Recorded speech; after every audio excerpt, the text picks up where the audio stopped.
BeyondFS and AML Intelligence. I'm Stephen Ray, the publisher of AML Intelligence.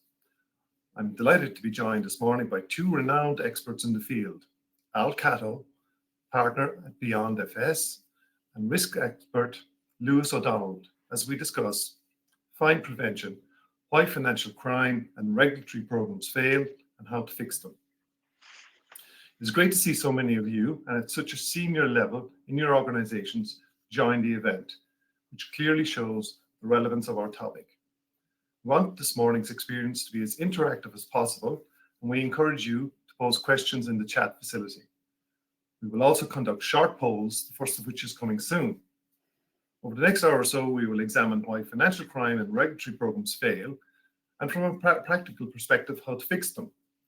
Our aim is to help senior leaders with responsibilities in the fin-crime space to improve the likelihood of delivering successful programs in your organizations. We will look at the problems, common causes of failure, key attributes of a successful approach to major regulatory programs, and practical next steps for leaders in the space. Before we come to our first poll, perhaps I can ask you, Al, to tell us a little bit about yourself. Sure. Thank you very much, Stephen, and good morning. Good morning, everybody. So my name is Al Cato. I'm one of the founders and a partner at BeyondFS. We're a consultancy based in London. And BeyondFS provides expert consulting services to financial institutions, helping them to shape, manage, and critically to deliver their priority agenda across the reg landscape, financial crime, and operational change. So everything we do is focused on helping our clients successfully deliver their most critical objectives. And we generally do that through transformation programs. So I've got over 20 years of transformation and change experience across lots of different industries, including public sector, aerospace, entertainment, and M&A as well. But for the last 14 or 15 years, I have been focused exclusively in financial services, and specifically within financial crime, KYC, AML, and the client onboarding space. And I've delivered programs across a number of different types of institution, European, US, global, and across banking, asset management, and in private equity as well. So it's great to be here. Fantastic. It's quite a resume. Over to you, Lewis. Hi, I'm Lewis O'Donnell. I'm a director for HSBC Bank PLC. But to put it clearly, I'm actually speaking in a personal capacity here. I'm also a founding partner of a small advisory company called Arboreal Risk Associates. Prior to this, I was the chief risk officer for Nomura Holdings for about 9 years, between 2011 and 2019. And before that, I worked in many roles at Morgan Stanley from about 1992 up to relatively senior management, I guess. So I've had a lot of experience in dealing with regulators, regulatory programs, more based often about regulatory capital and general programs than in particular the exact AML space, but from transaction reporting to general compliance to making sure the regulator is happy. I can give you my views on all across these pieces, as well as from a practical standpoint, being a non-executive director of a bank and having to deal with the sort of most senior elements of regulations. Over to you. That's great, Lewis, and it's great to have somebody of your caliber and seniority on this event. I'd like to turn now to our first poll, and our first poll is asking you: are you personally involved with at least one large regulatory or remediation program? And you should be able to see the voting now. So there are three answers: yes, currently involved; yes, will be starting in 6 months; and no. So please begin voting. So you should see it there. Good. So yes, the answer is coming in fast and furious, and we'll know very shortly. It looks like it's competing between yes, currently involved, and no right now. So we have 66% or 68% of the audience have voted. I'll give you a little bit more time. Okay. And after that, so Al, while we're voting, while we're waiting for the audience to complete the polling, I'd like to ask you, if we can turn to you first, what are the main problems you're finding in fin crime regulatory programs? Right. Yeah, no problem. Thank you very much, Stephen. Yeah, there are a number of things that generally are a challenge, and they tend to be pretty common across the programs that we're involved in. I would start off with a couple of the big ones. One of them, which is probably most common, is inadequate scoping. I would say that is probably one of the biggest challenges that we see, and it's something that really starts right from the word go. And in the regulatory and fin crime space, it's really no surprise. I think this comes from the fact that regulatory programs tend to start very quickly. So there's usually a challenge of some sort, and a very fast response is required. Therefore, banks go into do mode, and we see teams spun up, teams be engaged, and then the aim is to try and demonstrate very fast progress. And I completely understand that. That's a very sensible sort of set of activities from a kind of commonsensical point of view. The challenge comes when all that activity essentially is not driving towards the right goals, and that can happen quite subtly over time. People start the work, can even start with good intentions, even fairly aligned, but quickly it deviates off track.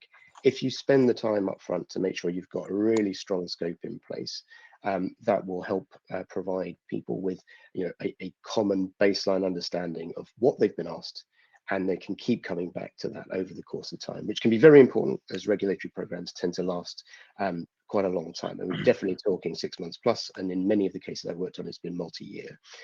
I think the second big one is probably around unrealistic expectations. So there's a feeling that a change can be achieved either at relatively low cost or quite simply, or it should be quite quick. And those are often things which are sort of set, the tone is set from the top. And if everybody thinks it's going to be straightforward, it becomes as a great shock when after a few months there's a challenge and we have to go back to basics and actually examine the question again and be very clear about what it's really going to take to answer whatever the regulator has required. And I'll just, the last or the third one I'll mention is siloing between different departments. I think something that really stands regulatory and fin crime programs apart from a normal large-scale strategic transformation is the fact that it involves just so many different parts of the institution. So it will involve legal, compliance, the first line in terms of operations, second line in terms of their compliance function, the technology teams as well, and often vendors helping in terms of solutions. All of that has to be aligned. Everyone has to share the same understanding of the challenge, and everybody needs to communicate throughout the entire life cycle of the program.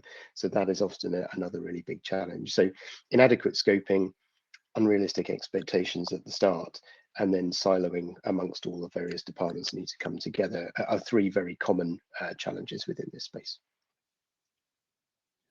Absolutely, and thanks for setting the scene. And actually, your summary of the three things I wrote down was scoping, unrealistic expectations, and siloing, funnily enough. Okay, we have the results of our poll. So the majority of people are either involved with or about to be involved in a large regulatory remediation program. So that's 37 out of 37 people say that, and 36 people say they are not. So turning to our next poll, if you can roll it there, Robin, it is: what stage of regulatory programs do you feel is the most difficult to get right? That's initiation, in-flight, or closure. So please begin voting now. Stephen, did you want me to say a few words just on what Al said straight there? I mean, look, coming from this as from almost the other side of the table, right? The people that teams will turn up to and say, this is what we're doing, this is why we're doing it, this is what do we see as the problems? Of course, almost the first stage of this is something that Al alluded to, is sort of, there's almost a banging the table, it has to be done type statements, right? So most of these projects start an initial flurry of, don't mind the budget, just get them done. Okay, so there's a lot of pressure to sort of get on the road and get things started and make some progress and make some visible progress. I mean, especially if this has been triggered by a 166 and there's going to be a set series of work laid out. You sort of got to show that you can find the resource and get going. But I think what then follows from that then leads to some of the other problems you mentioned. In essence, generally, if senior management aren't sort of made to understand the breadth of generally these problems are, you tend to get focused on the found problems. So the regulator will say 3 or 4 things or 2 things, and they'll say, these are the problems you have to solve your regulatory issues, and here's 3 examples. So the project becomes, we'll sort out these 3 examples. And if you think about it, that immediately, if you're not careful, you're sort of running quickly to try and solve 3 problems. You might, if you're not careful about scoping and design, do them in a tactical way. Yeah. And it's almost a given that any project done tactically is immediately a failure. I don't think in my experience, anytime we've ever decided, and I try not to decide to do this, okay, as a leader, anytime that it's a decision is made to follow a so-called tactical route, it's generally taken about the same time as we predicted a strategic route would take, and to come out with a project which either wasn't usable, was partially effective, and probably failed the regulatory test in the largest circumstance. So there's sort of almost one of the things to spend your first flush of budget on is making sure you understand the scale of the program, and I use scale rather than scope actually, and the breadth of the problem, because the reality of regulatory effects is that generally they're doing what directors do, right? You sort of find an error and say, okay, is that general or specific? You go to tell me, right? The regulator doesn't have to tell you whether it's general or specific. They just have to give you examples. It's the classic math problem, right? You're proving a theorem. You have to make sure there's no counterexamples. Okay, a single counterexample, your theorem's dead, right? So you've got to be, that scope question is sort of important, much more important than often some people who are peripherally involved in the mechanisms of data approach, machinery, interaction, knitting together systems really often understand. I think there's a Yes, that's what I love about you maths guys. You get straight to the point, and also it's tactical versus strategic. And as you indicated, you can approach it from a tactical point of view, and you're going to spend as much time and get less results than if you'd approach it from a strategic point of view in the first place. So yeah, I think that's a super insight. I think Al, what are some of the critical success factors where you have completed major regulatory programs? So yeah, I mean, these are essential things to get right from the beginning. And the first, which would come as no surprise, is really clarity of purpose, being very clear about what you're trying to achieve. But that goes a little bit beyond scope. And I think scale is a really good point as well, Lewis. Like they're very much related. This is more about making sure that everybody understands the why. So it is very common in fine-based situations. Something has gone wrong. And there's obviously, a challenge around accepting that, and usually some legal considerations as well around what can and can't be said.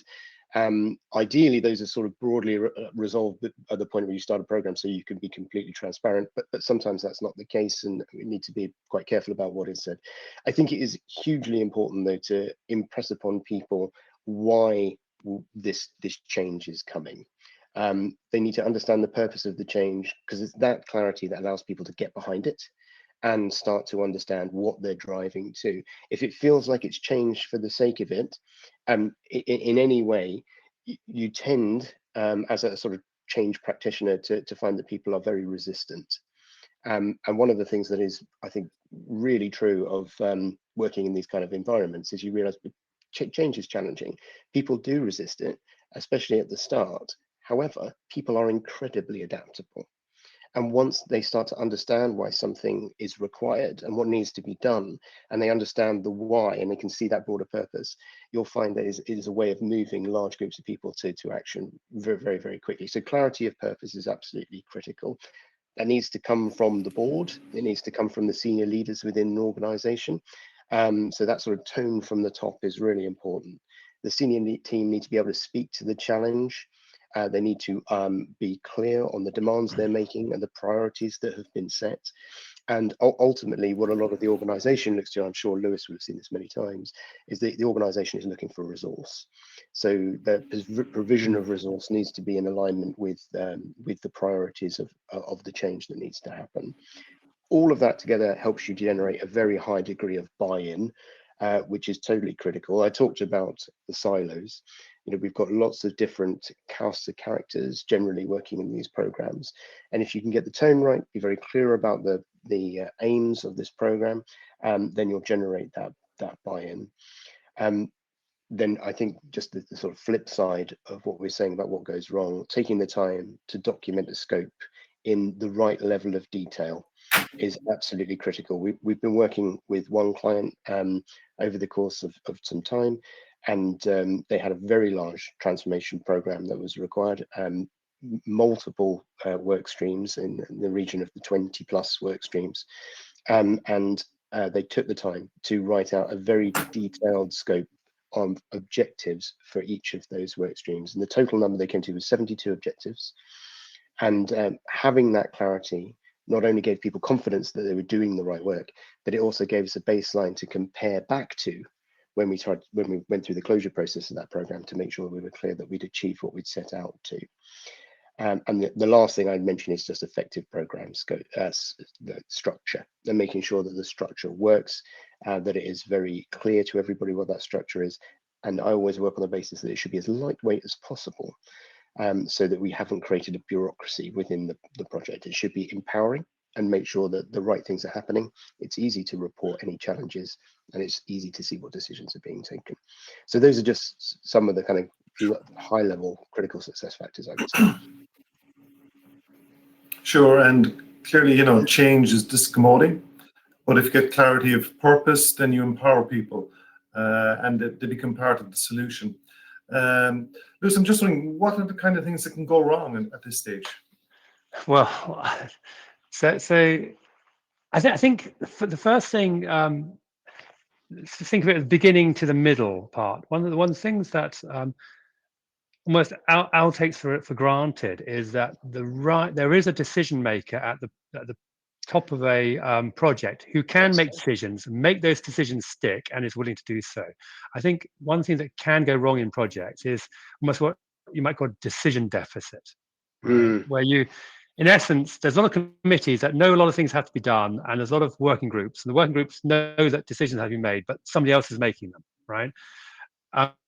It is great when we empower people, but you do have to have a good culture in the company that allows for more junior people to push clear decisions, and often very important ones, which could have long-term, if they're understood or not, they may have long-term consequences, onto more senior people. Now, either you have that culture, and that's not so common, or you have management who are willing to take advice and make those decisions and make them stick, and tie together the silos which sort of underpin. Because what are silos but just groupings, often of businesses and linearities in the way we organize ourselves, which then create their own cultures and then internalization. So stop things from crossing the boundaries, perhaps because of I was going to say physical barriers, but I realized when I was meaning physical, I was thinking in terms of IT and structure and data rather than perhaps what normal people think about physical. But I think that idea of making sure that you don't have a decision deficit in your structure, and hence the simplicity of it has to lead to people who understand the consequences and requirements of decisions, is very important. That can be a problem because it could be that your project only meets a C-suite member. And if that C-suite member doesn't know enough about all the pieces beneath it, or understand the breadth of the piece, you might have, or have time to concentrate on it, you might have problems in the decision deficit. These can be overcome. It's almost like saying, make sure your C-suite guys are good, right? I'm not sure I mean, obviously there are routes around that, but you do have to be very careful, especially if you are one of those C-suite people sort of planning, that you have got the right people in charge and the right people who can take initiatives. So I think that's a really, really interesting point, because one of the things I've seen a number of occasions is the sort of a little bit of magical thinking, which is we'll get the most senior people that we can involved, or person, often the most senior person we can involved in this, give it to the CEO, for example. Yeah. And it's just putting someone on the hook for something that is a team sport, right? This is absolutely all about creating the right teams with the right capabilities, the right skills. No one person can make something like this happen.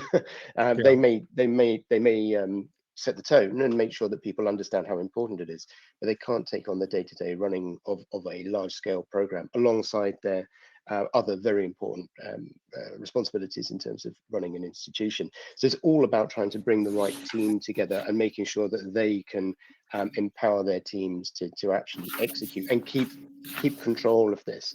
And I think one of the things we might talk about a little later is reporting and what that needs to look like at different levels. Down in the project, it might be very, very granular, but when you come up to the C-suite and often to the regulator, there'll need to be a simple summary which people can understand, but is also reflective genuinely of the state of the program. That's right. Sure. Lewis, yeah. Yeah, no, so I'll let you, so go, Stephen. No, of course, the theme of our chat this morning is fine prevention, but clearly the FCA's announcement yesterday makes things a little more imminent or clear or more present, insofar as the FCA is saying we're going to name institutions that we're investigating before we've reached a conclusion. So we've already moved the goalpost a little bit from fine prevention to actually avoiding an inquiry in the first place. So Al, I'm just thinking, what are the key considerations there for ensuring that your AML CTF programs align with the regulators' expectations from the very outset? I think a huge part of that is just regular communication, and you can't communicate in too much.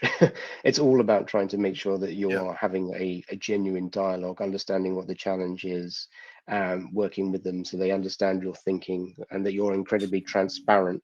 I think it's one of the most important things when you're working with regulators is to be very transparent about the state of the organization. Realistic as well. This doesn't mean sort of just generally pouring your heart out. It's more a question of, in any big institution, some things work well, some things are more of a challenge. And I think when you're honest about the things which are a challenge and show what you're doing about them, generally that is very well received.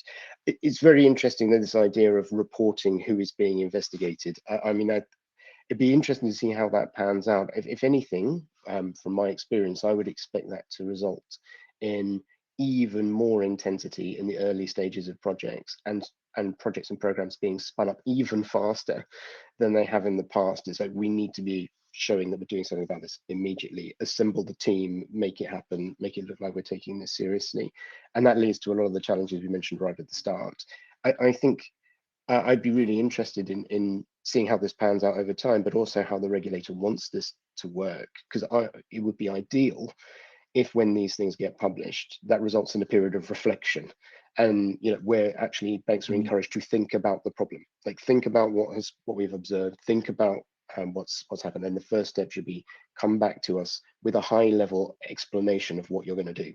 Don't come back straight away with like a detailed 3,000 line plan, which I've seen on several occasions, which essentially puts you on the hook for something that you haven't had time to think about. However, I'm not sure how that will work out. I'm sure Lewis has probably got experience of that kind of challenge. So obviously today, what has tended to happen in regulated projects and AML especially, as well as other similar ones, is that the regulator finds something, they give you either 166 or an order to try and change it. You go out, you form a project, you start getting it done, and then they start deciding what to fine you, and then they fine you something. But by the time they find you, hopefully that timeline is pretty much congruent with you having either the project pretty much under control or the thing remediated. Okay, and that doesn't always happen that way. So I think generally when we've seen that mix of states, it often means that the projects can, it may form, I think it will cause banks to go quickly at it, projects we might see more project failures in a weird sense, to your point, Al, in a sense that it's not enough. If you're not careful, you don't have enough reflection, and then you'll have to do them again. And I was thinking of a couple of named examples. I prefer not to use names actually, but I think that one of them is in your paper, and another one is another one which is obvious from where I sit, right? Which is sort of put in the public domain. I think so. I'm not sure it's necessary. I think it will help banks get resources and go at projects quickly. So I don't think that's a bad thing, but you've got to be careful. That makes the initiation even more important, to your point, Al. You know. I did have one thing on. Sorry, can I just mention one thing? I mean, obviously, the other thing with regulators is it's better to be clear and say, you want this to take 2 years, it's going to take us 3 years, and try. However angry they are, take the anger. Okay, because whatever happens, if you've got a project that's going to take you 3 years, you know, it's probably going to take you 3.5 years. If you think it's 2.5 years, tell them 3. Better that than tell them it's going to be 2 years and fail, right? So I'm take the anger up front is generally my advice on that question. Managing expectations is absolutely critical in any program environment, making sure that you build in a little bit of flex, because you never know what you're going to find when you open the hood on these programs. Things, and I'm always very keen. On several occasions I have people say this should be simple, and as soon as you hear that, you're like, well, hang on, do we really understand the problem? Because once you start getting into the problem set, it's like, okay, this is not maybe so simple. On the surface, maybe it looks very simple. Just reach out to customers. Can I give you a dodgy example? So chaos is simple. Very simple. We won't go into any rugby analogies, but anyway, Al, what you've said there is really important. So trust is really important. Building that relationship with the regulator is clearly very important. I know a few regulators, they're pretty decent people, so I think if you're honest with them, you know, it's very important to do that straight up. So that interface with the regulator is clearly very important, and as you've indicated, indicating the timeline is going to be stretchy, far more stretchier than you may have envisaged. Turning to you, Lewis, now, just what key tools or deliverables or frameworks are essential, do you think, to success? For example, an effective PMO, a definition of done document, or a program closure framework? It's a great question. I think Alan and his team have a very strong opinion on this. I think from a sort of manager's perspective, I think it's very important to have a strong PMO, right? So you've got to know, first of all, you've got to know what you're doing, and that sounds easy. The PMO might not be the people who have to define exactly what you're doing. So I'm starting to think now about more in flight than initiation. It's almost the subject matter experts need to get more in a room, and sometimes even blue sky thinking to define that, the definition. But then if you've got a as I would call it, sort of Lewis writes new format on back of envelope or a piece of lined paper and gives it to someone. They have to turn that into to your point, the process that will make it get done. There's sort of the definition of done, the document, the steps that lead to it. A PMO who can measure those steps and understand it. There are all sorts of problems that come with that landscape, but if you don't have that, you will probably not encompass all the pieces of the project you require. Okay, so however difficult and how many difficulties PMOs and structure give you, it gives you the certainty of at least absorbing most of your landscape. So sometimes sometimes we want to be agile and try and do things in a much more disconnected way. That's good, but when we're dealing with interconnected processes across organizations, you've got to make sure you find those nodes and connect to them. So having PMOs and having groups that do it is really important. The other thing that's really important is just making sure that the right people meet together to discuss the problems, crossing silos, making sure your project managers cross silos is really important, and that they can develop the confidence of both sides. Okay. And lastly, projects from a management perspective, I'm now talking more like, you know, obviously my kids just used to think I sat in my office and ate ice cream, right? So But this was a while back when they were still younger. But as a manager, you've got to make sure sometimes you want to let a project run, and sometimes you have to intervene a lot, right? So you've got to get that scale. The critical person who's involved in it, it's almost a stated person in the UK's framework.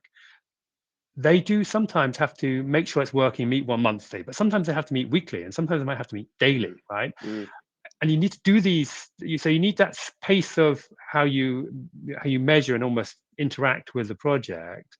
That has to be quite dynamic depending on the status of the project. And I don't really mean about the definition of done in the terms of closure here. I really mean about making sure the milestones are made, and the milestones you think you're making are made, and are made in an appropriate way. And you want to be ahead of the game. You always want to be a week ahead, not a week behind. You know? Sure, that absolutely. ability to see what's coming up is critical. 100%. And you mentioned in flight, so the results of our second poll round, so the stage of regulatory programs that most people that you feel is the most difficult to get right, most people said initiation followed by in-flight followed by closure. Can I make a comment on that? Coming up quite a bit. Yeah, can I make a comment? Go ahead. I think it's really interesting, right? Because you know, when we think about projects, we get this is exactly where I would think in terms of a standard project. You've got to make sure you know what you're doing, right? If you don't know what you're doing, you won't do anything. So making sure you know what you're doing is really important. So 50% of people are sort of agreeing with that. In flight, in a way, I guess that sort of PMO, sort of business development leads, people writing business documents, this is all quite sort of well-known technology to some degree now. So in flight, maybe it's less good. And closure, it's like, well, of course, you just get it done, right? So I think Al's now going to try and convince the audience that closure is more important. And I have a lot of sympathy with his viewpoint, because in reality, for regulatory projects, there is a difference, right? Because we're not living with what we've created and then varying it. We have to sort of go live straight away from something that works. And that's a very big difference, I think. Yeah, thank you very much, Lewis. It's a great tee up, and you're absolutely right. This is definitely, there's no surprise. And also, I should say that in my experience, there are a lot of people involved in initiation, and yes, it is very challenging. All these stages have their own challenges. When in flight, a lot of people are usually involved in that. And closure is often sort of the number of people involved in that tends to shelve off. Right? We've gone through the kind of meat of the delivery, and then there's a fewer sort of group of people, a smaller group of people who stay towards the end of a program to close it down. So we have quite a lot of experience here working in regulatory setups where closure has been a major challenge, and we've actually been brought in solely to look at that stage of a program. So several years of development has been done, and now we're getting to close, and suddenly the program is having a major issue. And this often comes around because of a lack of structure that's run all the way through the engagement. And that's not to say the wrong things were done at all. Quite often, it's just a question of getting things into good order so you can present the narrative of the program and actually explain how you've got from an initial finding, order, or reg challenge, then went about making sure that you had the right scope, then engaging the right people, demonstrating that you had that under good control, you met your milestones. Where you didn't meet your milestones, actions were taken, resources were provided to the right areas. And then you present all that as a package at the end, which makes it easy for the regulator to understand your workings, if you like, of the entire period, and see how you've gone through that process and why it is essentially a inevitability that this program is good to close, and that it has been transitioned into BAU where it is necessary to do so, and that there's clear evidence that has taken place. That whole closure step is all about making it very transparent to the regulator, so they're like, okay, I see what you've done, I understand where you are, and again, I think transparency is very clear here. It would be quite surprising if you'd done, a 4-year transformation program, 5-year transformation program, and you come out at the end and everything is perfect. That is not generally the state of things. There's always some areas of challenge. There's always some things which are difficult. And I think being open and transparent about those as well, and saying, look, the bulk of this, and 90% is in great shape, 8% of this Yeah. we've got a challenge around, but we're managing it really well. And 2%, actually, this is what we've really got our eye on. And frankly, the problem, we now understand it much better, and we're doing something about that, and that's going to come in the long term. If you have those kind of conversations, in my experience, the regulator is generally very receptive to that, but also it provides them with great clarity. I think the worst thing that can happen is you present something as completely done, and Lewis, as you said, someone comes up with a counterexample, and again, you're on the back foot trying to explain why that's not the case across everything that you've presented. So closure is absolutely critical in regulatory programs. And I would also say one other point that comes up a lot is a lot of financial institutions are moving towards a more agile way of working. And I am sometimes challenged with you're thinking about this from a waterfall perspective. I don't see these two programmatic delivery methods as competing. I see them very much as synergistic. So in certain cases, agile is fantastic and it really can deliver amazing results. In others, waterfall is incredibly helpful. I would say in regulatory programs, if you're building technology to support a regulatory program, agile may be the right way to do it. In terms of running the program itself, it has to be run to a cadence. It does have milestones where things need to be met. And I haven't yet come across a situation in which you can present an MVP to a regulator as the end state of a program. It needs to have gone beyond that to a point of compliance. So you can take steps to get there, but ultimately you have to demonstrate that you're compliant. So waterfall as a construct tends to work better in this environment. That does not mean that you can't execute in agile for things that you need to build. It's just bringing it together as a package. Okay, really interesting. And also, I think a recurring theme has been silos. And I think silos emerge, even if you strategically don't want them to emerge, they do emerge in organizations and corporates. Maybe I'll turn to you first, Lewis, and I want you to jump in on this one as well, Al. How can you address cross-functional collaboration and breakdown of silos when implementing regulatory change? You know, in a way, the glibest answer, right, would be just change the culture of your bank straight up before you start it. Right? That's probably Easy not answer. the way it's going to work, right? So, and also the sort of change your culture and then everything be okay. It's quite a glib answer to all things. I'm going to I'm not going to sort of talk against what I've just said. Actually, culture is sort of really important here, right? So making sure you use tools to keep your culture where you want it and keep it moving in the direction you want it, however small those steps, is really, really important, because every step you take in the slightly the right direction is one it's not taking in the wrong direction. Okay, so it's like a sort of classic defense piece. Having said that, that may not be the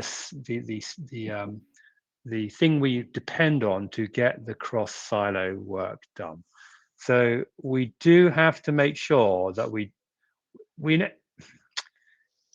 I mean, having said that, banging heads doesn't really work here. So making sure you have groups, making sure you do build connections, making sure that if it has been a problem in dealing it. Look, my view is, if you've got a project, you're a very siloized organization, you've got to try and get it done, right? And you've got to make sure that the most senior people, the CEO, make sure the most senior people who are trying to run the projects talk together and are committed to breaking down silos or change them, right? If you don't change them, you're just going to have a siloed institution. Then those people who are at the top, who are now wanting to change their siloed institution, at least try and find people who can work together who become the PMO, okay? So you've got to find the right people. The right people will solve that initial problem. In the long term, if you're a bank and you're a manager of a bank which has got siloed problems, your only alternative is to try and address those head up by culture change. Okay. You know, I'm probably put the horses and the carts the wrong way around for you, Stephen. But I think Yeah, no. You know, almost it becomes the thing you struggle most for, right? Almost you know that as the most senior people in charge of programs, they have to struggle. If they know it's very siloized, they have to struggle for that a lot. Al, you might have some practical things, but from my sort of like slightly Yeah. more sort of in chargey type approach, that's what I've Yeah. generally found it. No. I think Yeah. Oh no, I think the culture bit is incredibly important. I think that a big part of it is just being very intentional and realizing that a siloed approach to program is always a risk. It's a risk in any institution. Where silos are, more empowered, if you like, then it's an even greater risk. So a lot of it is around looking at the initial scope of a program and trying to understand where the dependencies lie. And that's often a major change. Dependency management is a challenging task in any institution, and when you're looking at the complexity of reg change, it can genuinely be something you need somebody or a small team of people to look at on a daily basis to make sure the connections are understood, the inward dependency plus the outward dependency are all well managed, the timelines are all there. So that's a very practical example. Once you identify that dependency in scoping, then we work out what to do with it. So sometimes it will be simply a question of bringing two teams together on a regular basis. Perhaps that's enough. If there needs to be a more sort of formal approach, then building cross work stream or cross silo meetings, workshops, and doing those on a regular basis. It could be a classic kind of bi-weekly working group that comes together across technology and operations, and they talk about requirements, but making that very formal. Right through to the really sort of, I would say, incredibly simple end, but please don't underestimate the power of simplicity. Just creating an MS Teams chat. I've done that on multiple occasions where we've had a difficulty Go out in for drinks, understanding between teams. right? Exactly. Take people out for an evening, get them to realize that people are people, and there'll be a reason why there's some kind of challenge, and then get that out on the table, get people working, and then simply put in place a communication structure so that everybody hears things at the same time. So MS Team chats, I often run multiple when I'm on a client engagement, like groups of the teams, where I will, like, if we've got something coming from the program, I will post it so maybe 30, 40 plus people all get the same message at the same time, and you avoid any kind of challenges around timing of understanding, or indeed, if they have a question, they can just type straight back in the Teams chat and say, sorry, I don't understand, why are you doing this? And we can then have a bit of a dialogue. Yeah. So there's very simple things that can be done, but the biggest part of it is acknowledging that it is a genuine issue that will need to be addressed. Can I just say one more thing, actually? So from a practical standpoint, what things you can do? Things you can do. There are, if you find the things which are crossing side. If you are sidewise, very sidewise, find the things that are crossing sidewise, especially handoffs and things you have to agree between two groups. Attack those early, right? Don't think that's the hard thing. I'll leave the hard things to last. In fact, this is one of my pet peeves in all projects, right? Don't leave the hard stuff to last. Yeah. I mean, it's easy to say because if you think about what a project, when I have to go in front of a CEO and say we're making progress, you want to say I've done the milestones, right? So you want to say I've done all these milestones. So you tell them, oh, I've done all the easy milestones. You don't say I've done all the easy milestones, but that's sort of what you've done, right? I mean, if you're not careful, you do all the easy ones, and all the hard ones, all the things that really matter, all the ones left.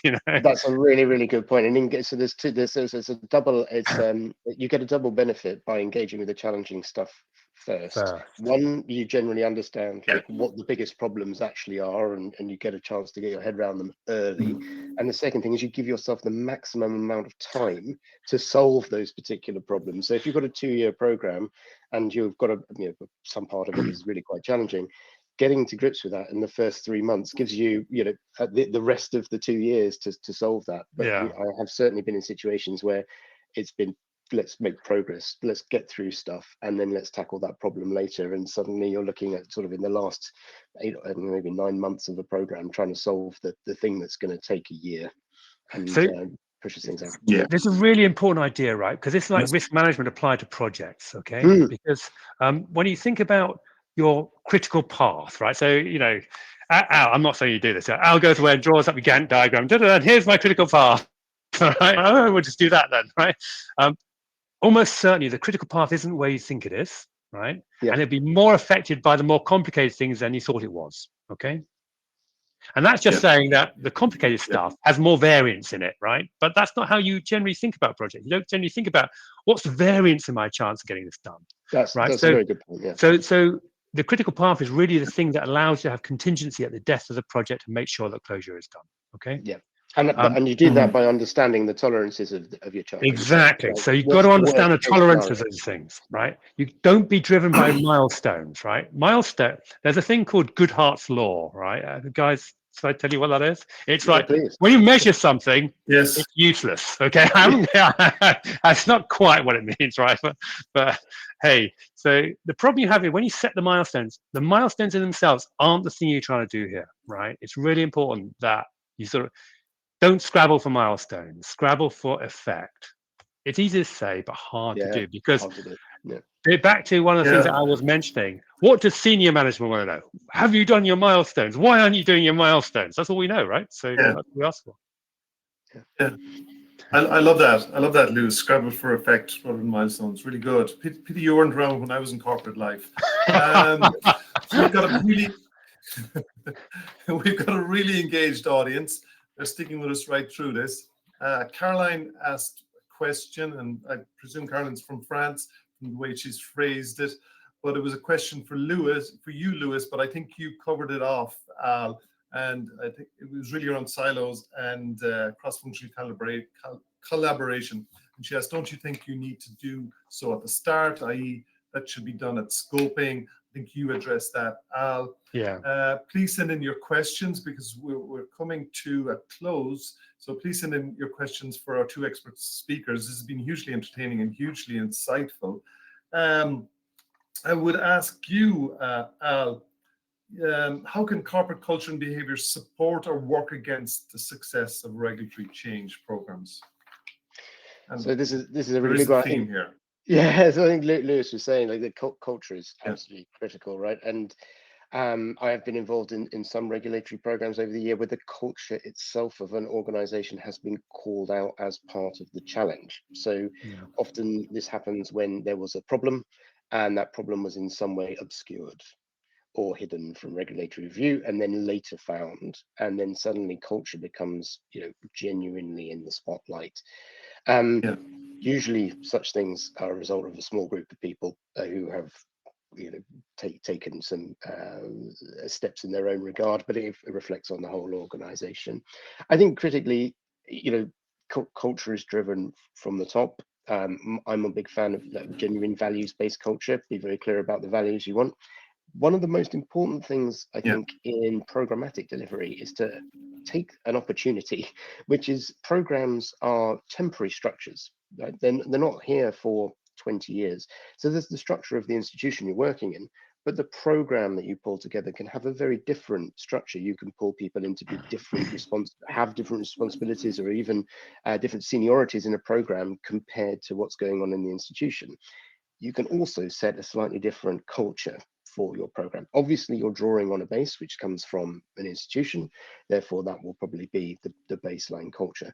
But there is an opportunity to set the tone within the program and explain how you want people to behave and what they should be trying to do within your larger organization. The best, most effective transformation programs actually do encompass this idea of cultural change within the program, and then push that back out into the institution through the work they do. And also, when the program finally closes down and people go back to their day jobs, you can have a very different organization if you plan this in. I think culture is absolutely critical, and it can be. It needs to be intentional. You need to think about it quite hard. Okay.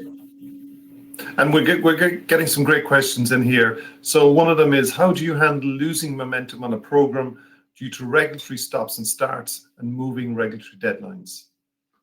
Al? From my perspective, this is about very regular reporting, I would say, and making sure that you understand why things are happening and being able to explain. I think when you see the sort of stops and starts coming through, you do need to be able to demonstrate what you're doing about them. So good risk management, good contingency management. So making sure that people understand whether something is truly blocked or whether this is something that is just it will be addressed. It's a risk. We've maybe lost a week or two, but we'll make it back. So as we were saying before, does it really impact your critical path? Is it going to impact the overall? I think that's actually very important. I have worked on a large program where there was a lot of stopping and starting, and people were very, very concerned about it. But actually, it didn't impact the critical path at all. It was all just the normal run of business, and we had some big problems to solve. So some of those were not straightforward. So we had to kind of take some steps, make some progress, had some failures, went back, tried again, and then things started to work. We started to learn more, and we were able to keep ourselves on track. That's not abnormal, but it's very important to be able to tell the story. Yeah, okay, more good questions coming in, and indeed some observations. Caroline says middle management is usually the main issue. So that's interesting. Middle management is usually the main issue encountered. Interesting observation, I would say. Another one, actually, which is really interesting. How do you get people to raise concerns early on without fear of being seen as a blocker? Yeah, Lewis? that's a great culture question straight there. So, I mean, having the ability to raise up issues is almost a test, a litmus test of whether your culture has the right sense of sort of risk reward in it. And I don't mean that in a bad way. I mean it in the sense that, look, I mean, one of the things that we've always tried to do at risk management is make sure that no one is hurt in their career for raising up questions and concerns, right? Because what we're trying to understand as risk professionals is diversity of thought, right? The fact that somebody disagrees with me doesn't make them wrong. It shouldn't make them wrong in your eyes, right? Yeah. You've got to understand you've got to understand and deal with their concerns. So the reality of projects is that dealing with concerns and making sure that when you have pruned the tree and people re-raise branches and you can re-prune the tree, in a sense, because what you're doing when you're sort of dismissing concerns from a project perspective is trying to keep yourself on what the manager might consider the main track. But there could be all sorts of risks and rewards because you're probably making risk decisions. So making sure you have the ability to raise up issues and almost sometimes reiterate why you might be doing stuff, or convince the players that you're doing the right thing, or maybe change, because the reality is sometimes you do miss stuff, and new views are really important. Making sure making sure the PMOs have routes to do that, making sure if need be they are within the program can be helpful. Obviously, you'd hope that was raised automatically, not using whistleblowing, right? So you'd want it to be part of the way you organize yourself rather than be seen as a bad thing. I do think like a really strong questions are coming in fast and furious. So I was just going to, because I think this is a really interesting point, and I think it's absolutely critical to having a successful program is making sure that people can raise issues. So I mean, I'll talk from a personal perspective. Going in as an external into a lot of these environments, I am often the person having to do that in some regard. So over the years, I've learned there are different ways of doing this. One of the most effective is when raising concerns to ensure that you have a good logical argument for the concern and putting that forward, saying this is not an emotive issue. This is more a question of I've observed this challenge. This is the challenge that I've observed. This is what I think the consequences of that challenge will be. Are you willing to discuss this with me? And then if people go, yes, I'll discuss this. If they no, then you can say, okay, what's the concern? We need to be honest, there are lots of politics involved in large groups of people trying to achieve a goal. So it's quite often that will be a challenge, and understanding that is helpful. But equally well, if people are willing to discuss, you can then walk through the logic of the challenge and make sure that the people involved understand what the concern you're raising actually is. And I think that where things get seen as a blocker, two things are happening. So for example, if I go in and say this is a problem, some other people may just simply disagree with me, and then we get into the blocker scenario. If I go in and say I have observed these things, can we have a discussion about whether that we think that's a problem? That's just approaching the problem in a slightly different way. It tends to get a lot of engagement, and you can have a rich discussion about the challenge. As I say, a lot of questions coming in. We'll try and cover them off as much as we can, but we've only got 4 minutes left. One of them is, maybe this is the best one for you, Al, when should you consider external contractors or consultants? Maybe quickly answer that one and then we'll jump on to the other ones. Yeah, sure. I mean, I think it's making sure you've got consultants in for the right tasks is absolutely critical. I think that if you're simply bringing them in to sort of define the strategy, that can be a little bit dangerous, primarily because the strategy is often very, very bespoke and needs to be considered by the institution in light of its long history and all the other challenges that have happened. I think once that strategy is fairly well delivered and developed, bringing in the right types of experience, and I think the thing is, regardless of whether it's contractor or consultancy, the right levels of experience to help you execute and get the outcome that you're looking for.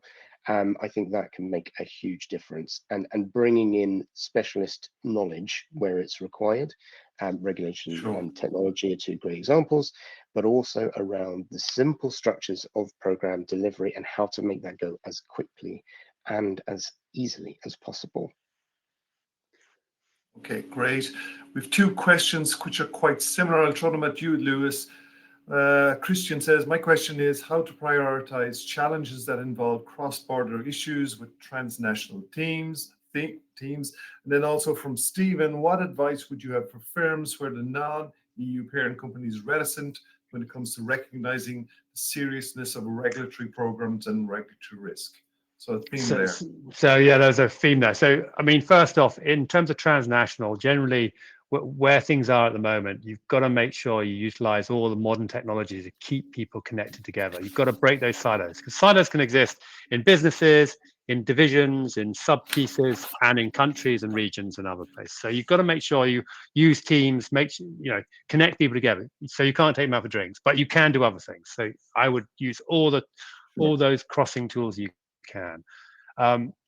Okay. There are going to be issues, and this gets to the second question. There could be issues because one person might be focused on change and another regulatory requirements. So the change program might be sort of spun into a regulatory requirement, comes out of the change program. Of course, the problem is that the regulatory requirements are fixed and needed, and the change program is something which the bank wants to make sure is a strategic sort of aid. Strategic goal. Okay. You get that from the parent question.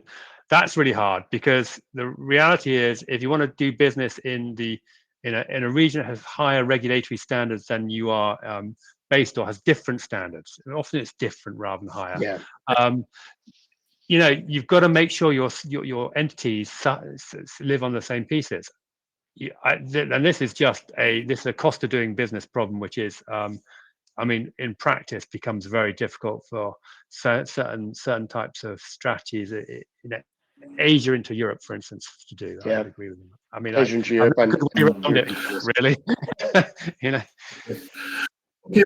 Most people are still with us, and while they are, I will ask the question, which is our final poll, and we have a few minutes to do it, and I'll get a few more questions in first. But our final poll is: how confident are you in your organization's ability to deliver a major remediation program successfully? And there are four possible answers: extremely confident, moderately confident, somewhat concerned, and very concerned. So please vote now. Before we close, I'm going to ask maybe both of you for your three key takeouts from today, starting with you, Lewis. What are your three main takeouts? Make sure when you design your projects that you've understood the scale and the approach, that you have contingency in it, and you fight against de-scoping over time as they run.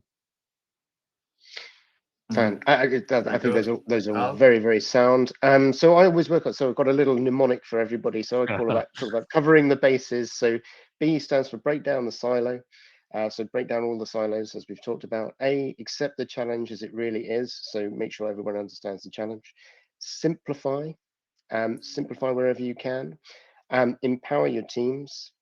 and the final S, success through focus. So one of the big challenges we see is that a large program starts, it becomes the focus for a period of time. Because it has to run for multiple years, other programs begin and key resources start having to have their time split, and that can cause huge problems. So keeping people focused on the problem is completely critical. So there we go, basis. On the last poll, I would lots say, of moving parts. Yeah. I would say on the last poll, go ahead. It's very hard to be extremely confident that you're always going to be successful doing regulatory programs, because it's very easy to miss stuff, even for the best and most organized banks in the world, you know.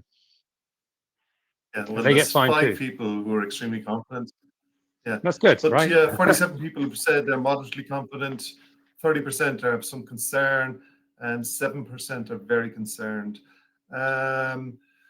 Well, here we go. It's been a hugely insightful afternoon or morning, and we're going to the afternoon now, but really insightful. Two super guys, Alan, Lewis, thanks so much for your time, and thanks so much for your insights. Of course, you've got the white paper, the BeyondFS white paper, which you can download either on AML Intelligence or go directly to your website on BeyondFS, which is a mine of information on how to handle all this regulatory minefield, if you will, and how best to do it. So thank you very much, Al, and thank you very much, Lewis, and thanks for all you've done this morning. Thank you very much indeed. That's been great. Thank you. And thanks to our audience. Hope you enjoyed.